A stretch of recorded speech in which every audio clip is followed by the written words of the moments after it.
How's it going out there, YouTube? My name is Jesse, and I am the curator for the Golden Age, and this is another Lost Heroes of the Golden Age. Yes, as the voice likes to constantly remind us, this is Lost Heroes of the Golden Age. And this time, we are going to be doing the Owl. The one that appeared in Project Superpowers. There were two owls in Project Superpowers. There were two? Yes, we had the owl from Dell Comics. Dell? Yes, the owl from Dell Comics, and the black owl from Prize Comics. I believe it was the second one that appeared in Project Superpowers. Why haven't we done a review of the black owl? Because nobody's requested a video for the black owl. So you don't know anything about him?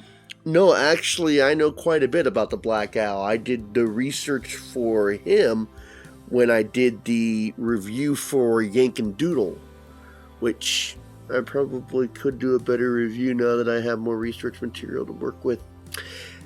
Okay, so How many heroes in the Golden Age were named Owl? it's just these couple of ones. Well, I mean, Nador Comics kind of had a character that they were going to name the Owl, but they didn't do it for reasons. But we are getting sidetracked. Let's get back to what we're doing. Now, Dell didn't do costume superheroes. Dell rarely did costume superheroes. I actually think that the Owl might be the only one that they actually did. The very first issue that he appeared in, it was kind of weird. What they did in the very first appearance was nothing like the rest of the appearances.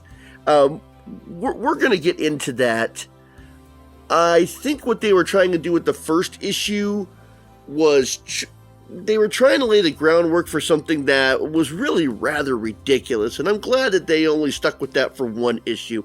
Now, the subsequent issues after that, they did turn him into a costume superhero, and he was so popular that he gained himself a sidekick and would remain the featured story for that comic book until the end of its run.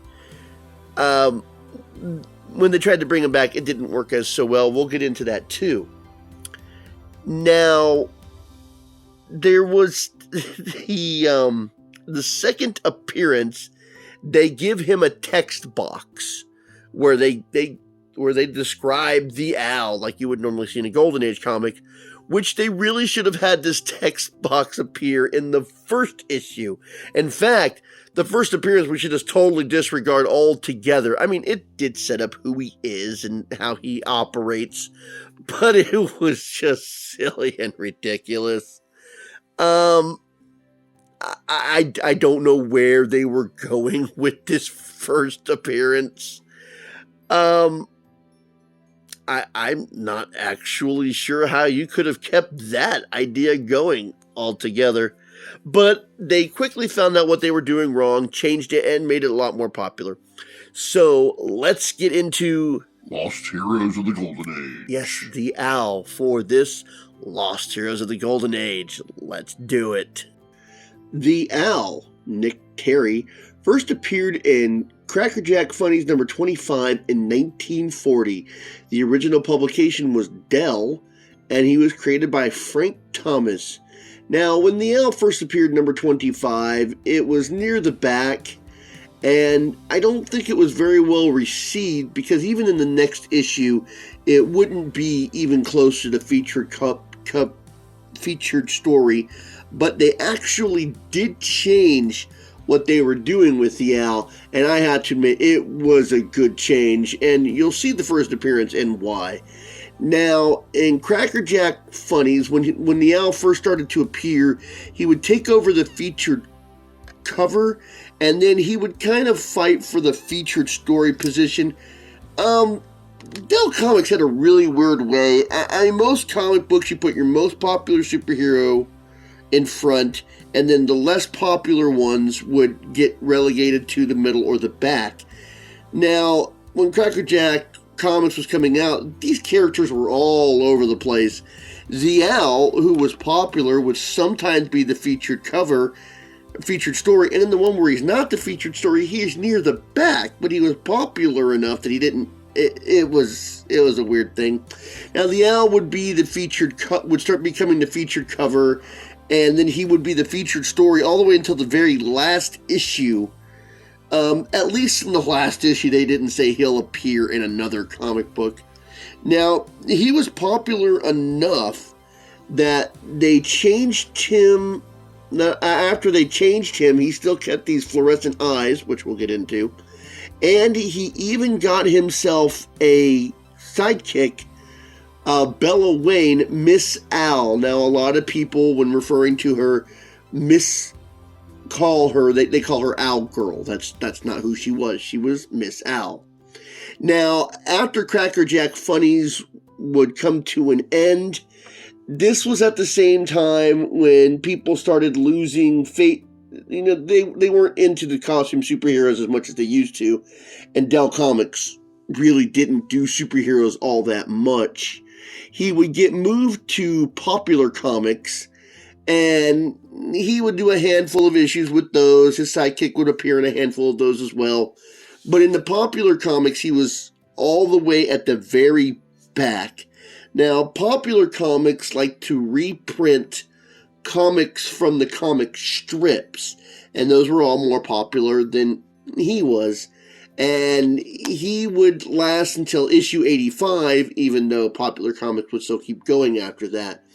Now, that would seemingly be the end for the Owl, but they didn't let it end there.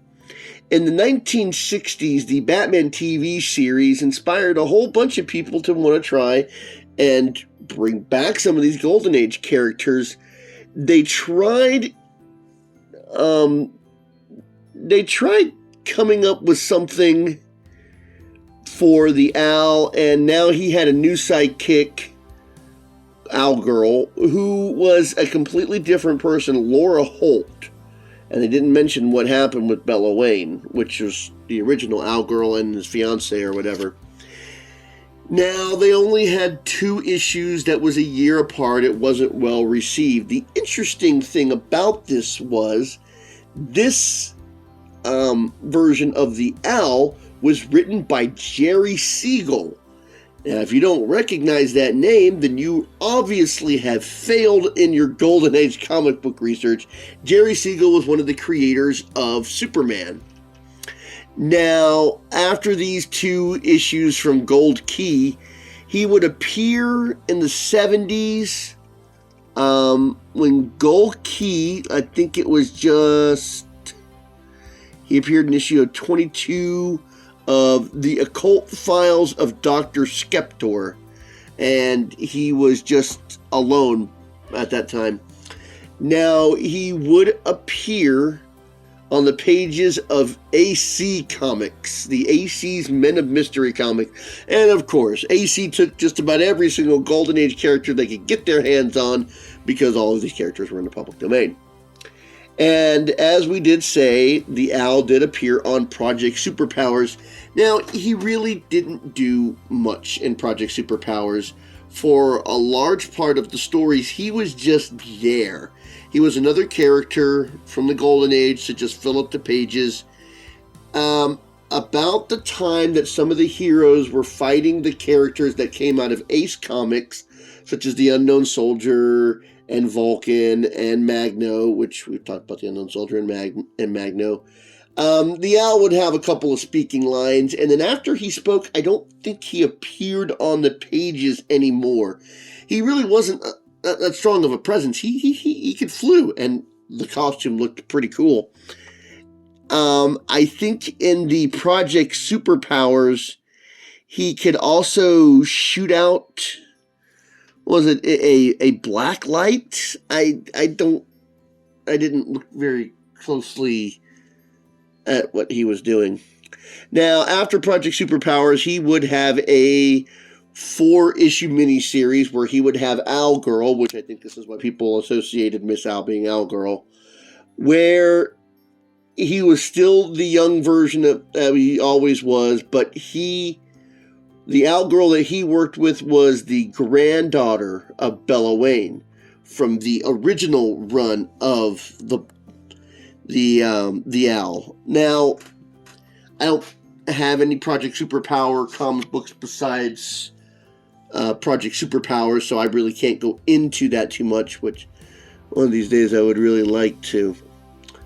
But that was the progression of the Owl over the years. They keep trying to bring him back, and he just never really sticks around for too long. Let's go over the first issue and then kind of cover the other issues. Now, we start off with this page and we see the Shadow, and the Shadow, for some reason, has eyes. And it says, "The Owl, in his luxurious New York penthouse, Nick Terry, famous private detective, receives his fiancée Bella Wayne, star reporter from the New York Eagle." Yeah, that's the introduction to the Owl. Unlike any other thing we've ever seen in Golden Ages, where they give these great descriptions of the heroes, that's how we start. And we see, he's like, "What's the excitement, gal?" She has a name. So he basically is speaking with her, where we know he's a detective. It just says that. It starts to set up the story where he knows that he's going to go after Carver. Now, as he goes to sleep for the night, he says that he doesn't want to be disturbed, and he sets his alarm for midnight. Because midnight, the Owl goes on the prowl, apparently.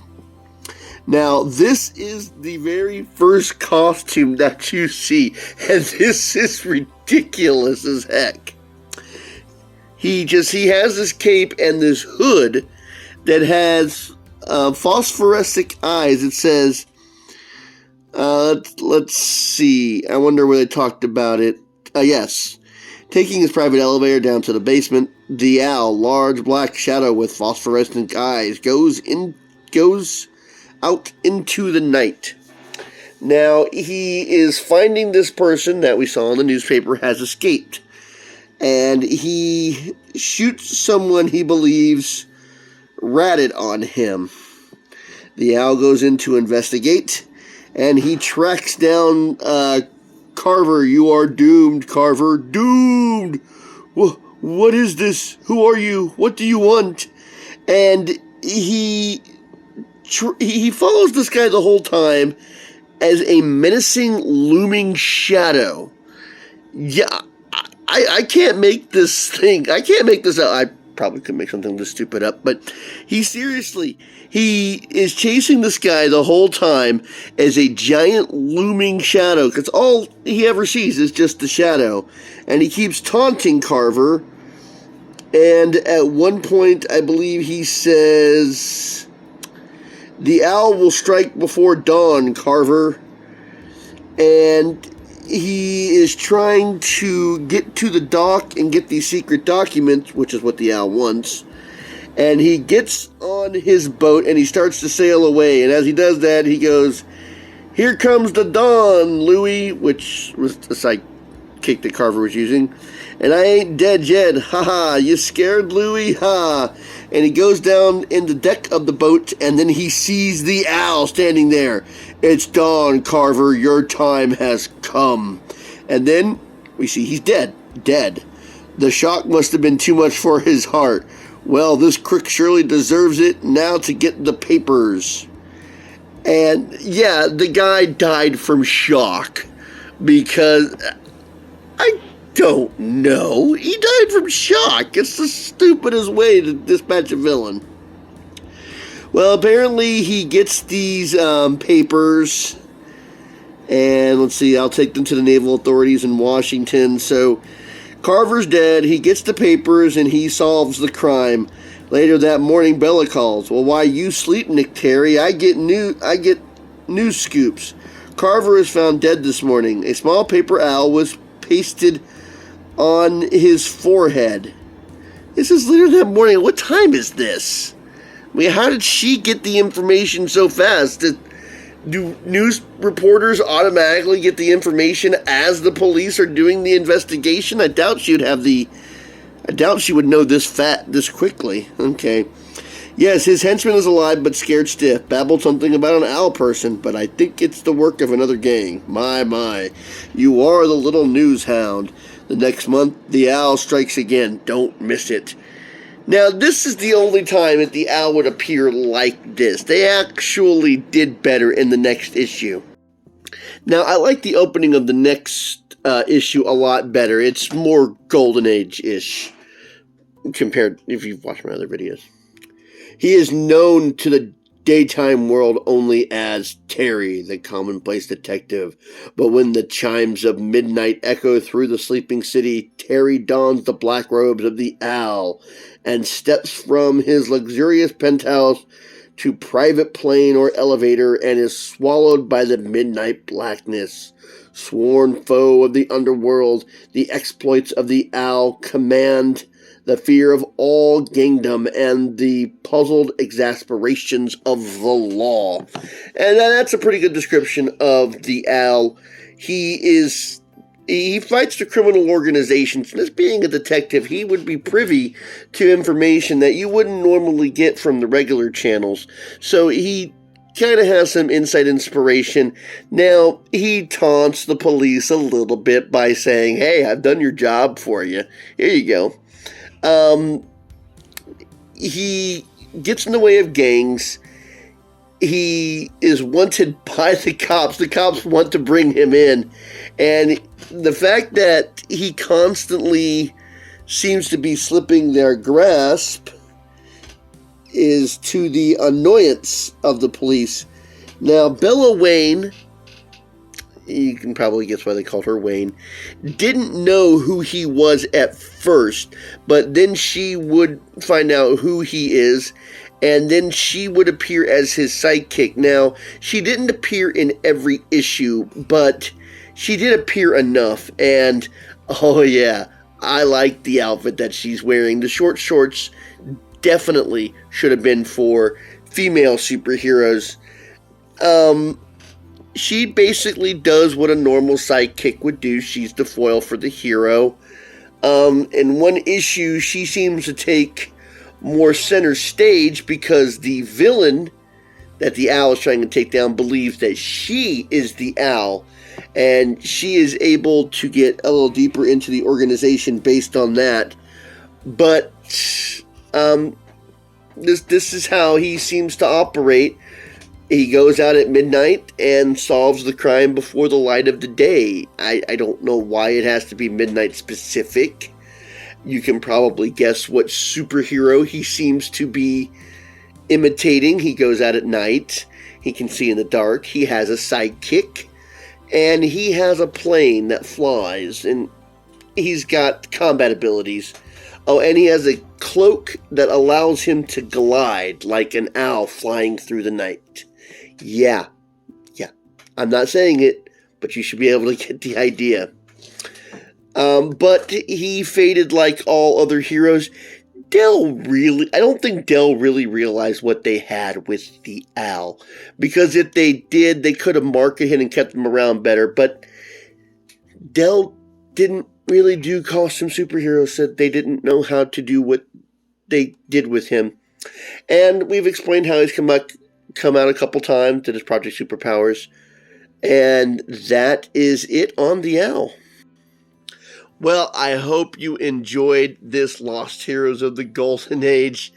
I do believe that this is the request that, we didn't put the request up. This is the request that he wanted. He might have actually been asking about the Black Owl. I'm not sure. Not a lot of people... I don't know if a lot of people knew about this owl being in the Golden Age or not, but we did cover this one. Got a lot more requests that have been in that we're going to start getting to. Send in your requests if you have any that you would like to see. I've got to find that list. I know it's somewhere. I could always rewrite another one. Okay, until next time, I'll be seeing you.